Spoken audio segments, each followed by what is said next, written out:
Olá, pessoal. Sejam bem-vindos à unidade 1 da nossa disciplina de redação técnica. Lá no vídeo de apresentação, eu falei para vocês o que nós iremos trabalhar em cada unidade.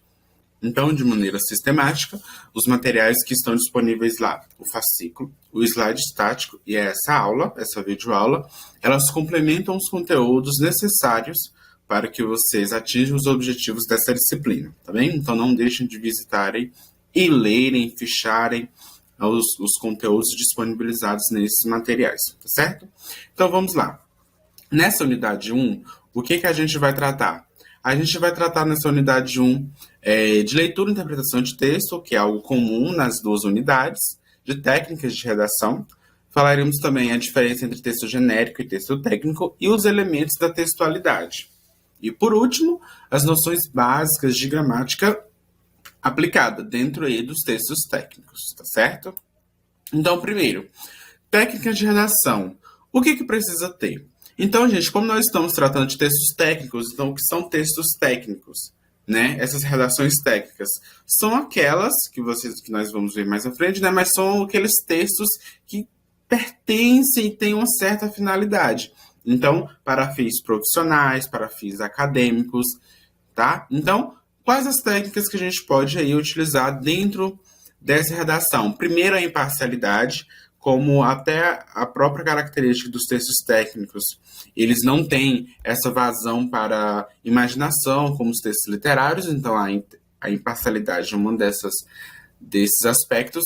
Segundo, ser objetivo. Um texto técnico ele precisa ser objetivo, ele precisa ter seu objetivo alcançado mais rápido. Terceiro, a forma e o nível de linguagem que você utiliza dentro de um texto técnico é diferente daquela que você utiliza num texto literário, por exemplo. Então, há de se observar o nível de linguagem. Depois, a formatação, seguem formatações bem específicas, com papel timbrado. O que é papel timbrado? É quando nós temos a identificação da empresa no documento. Então, essa é uma regra muito básica, uma técnica muito básica dentro da redação técnica. Tá bem? E, aliado também a isso, nós temos para quem nós vamos escrever e com qual objetivo. Então, pensou em redação técnica, pensou também no objetivo que a gente precisa alcançar e da forma mais breve, concisa, objetiva e clara possível, tá? Em continuidade, nós temos aí a diferença de textos técnicos e textos genéricos, tá? Então, se vocês observarem aqui, o que é um texto genérico, gente? Um texto genérico é aquele que nós costumamos conhecer como modelos, tá? Então, os textos técnicos, na sua maneira geral, eles têm os modelos. Então, geralmente, o que a gente faz? A gente insere os dados específicos daquela instituição, daquela repartição, daquela mensagem, e você transforma o texto genérico em texto técnico. Então, o texto genérico é um modelo de texto. Então, eu trouxe aqui para vocês, observem. Olá, arroba nome do cliente.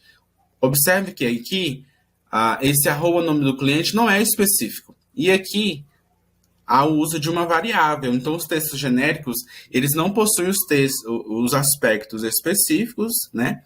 Eles só têm a parte geral, que é comum a todos os textos dessa modalidade, e tem os trechos, né, que nós chamamos de variáveis, que nós vamos iniciar a colocar os nossos dados. Por isso que nós chamamos de texto técnico. Então, se a gente fosse escrever uma redação, um texto técnico para alguma instituição, a gente ia substituir essa variável por um dado, por uma informação daquela repartição, tá bom? Então, os textos genéricos, como vocês vão ver lá nos materiais, no slide estático, por exemplo, que eles costumam ser assim, serem os modelos. E a partir do texto genérico é o que nós criamos o texto técnico, que é isso aqui que nós temos como exemplo. Olha só, isso aqui é um exemplo de texto técnico, porque é um memorando, tá? Com suas formatações, observem aqui que tem um espaçamento lá em cima de 5, aqui à esquerda de 3 centímetros.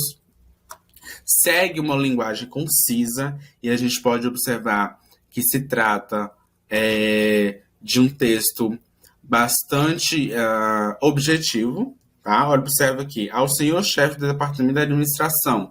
Depois vem um assunto, que é sobre a instalação de computadores, e geralmente os memorandos, eles são enviados e trocados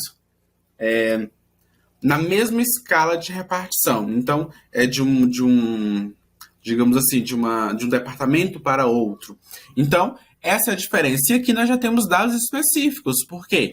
Temos o local e data, temos aqui o objetivo. No início do texto nós temos assim, ó, nos termos do plano geral de informatização e etc e tal, já vem descrevendo tudo aquilo que o emissor, né, precisa. E lá no final nós temos o nome do signatário, que é quem está enviando, e o cargo do signatário, tá certo? Então essa é a diferença. E como aqui nós temos o texto técnico e lá anteriormente nós temos o modelo. Então, por exemplo, poderíamos ter aqui um modelo de memorando sem esses dados, somente com as variáveis que a gente poderia inserir.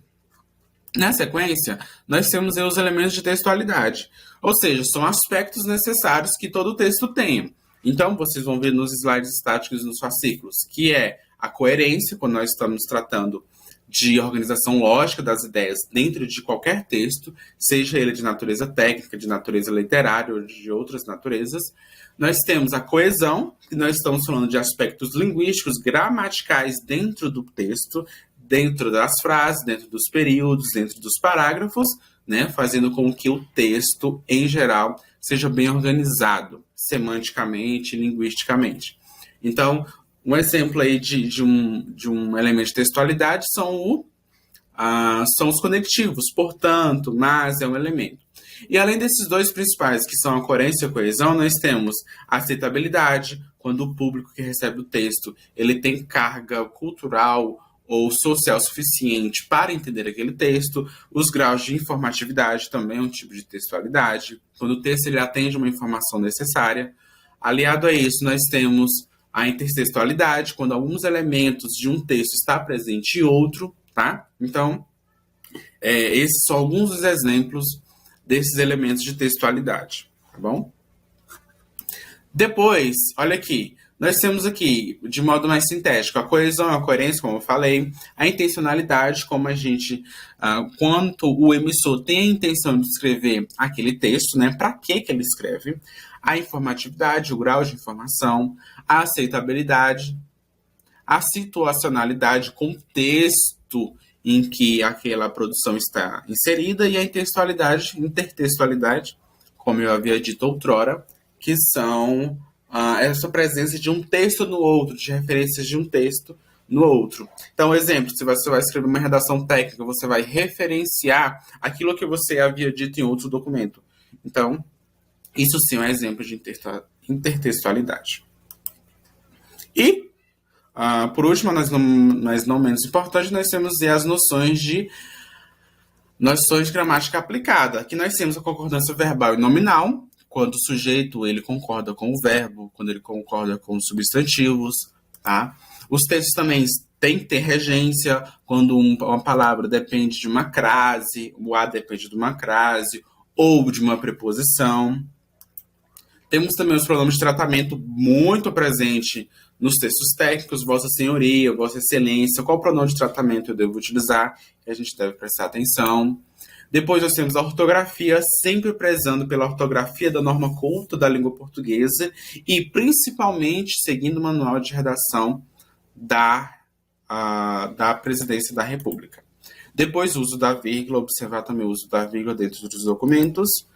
O vocativo, excelentíssimo senhor presidente da República. Isso é um vocativo, que é o chamamento do documento para quem eu estou escrevendo. Tá? Então, por hora, eu espero que vocês tenham compreendido o preceito, né? O preceito da nossa unidade em si, de modo bem breve, bem sistemático. Para auxiliá-los, leiam os slides estáticos que estão disponíveis na plataforma. E espero que vocês tenham gostado. E até a próxima unidade, para a gente finalizar a nossa disciplina de redação técnica. Beleza? Até mais.